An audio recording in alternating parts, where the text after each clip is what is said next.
Bienvenue dans SUAP le podcast qui vous amène à la découverte du secours et soins d'urgence aux personnes. Je vous souhaite une très bonne écoute. Alerte. Intervention pour personnes en détresse psychologique à domicile. On arrive sur place, l'ambiance est pesante, on ne sait pas trop à quoi s'attendre. Clairement, c'est pas une intervention classique.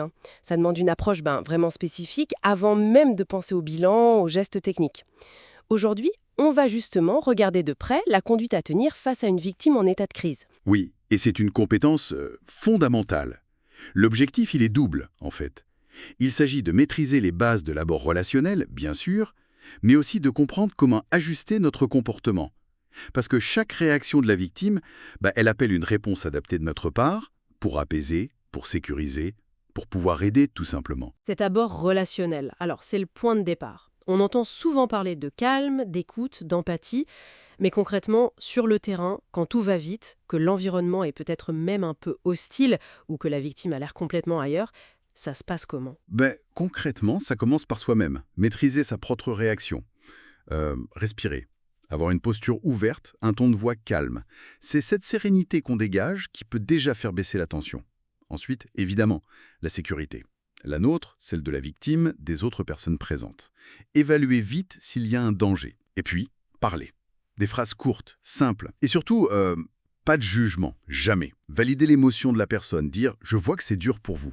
Attention, ça ne veut pas dire qu'on cautionne un comportement potentiellement dangereux, mais c'est reconnaître sa souffrance. Et souvent, c'est ça qui ouvre la porte au contact. Questionner le comportement.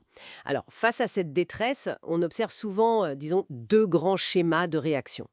Il y a d'abord la victime dite hypoactive, celle qui est prostrée, silencieuse, un peu comme absente.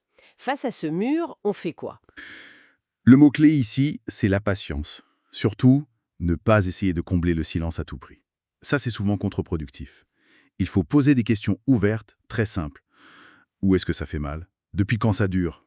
Et respecter les silences, les temps de réponse. Nos gestes doivent être lents, si possible annoncés. S'asseoir peut-être à côté, mais pas trop près, juste montrer qu'on est là.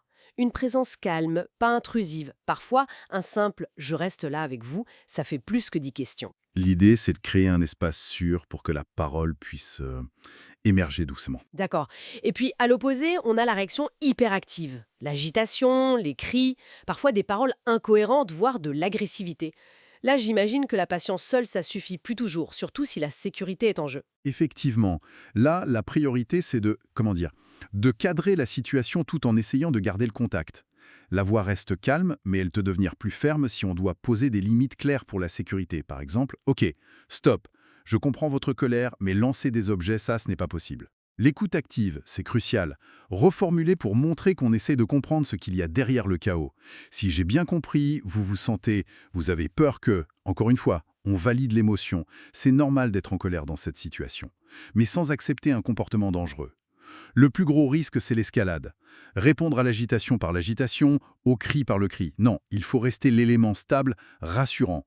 Fixer des limites, ça fait aussi partie du cadre sécurisant. Ok, donc si on essaye de synthétiser pour nos futurs collègues, le maître mot, c'est l'adaptabilité. Lire vite la situation, hypo ou hyperactivité, et ajuster sa posture, sa façon de parler, sa fermeté si besoin, mais toujours pour apaiser et sécuriser. Absolument.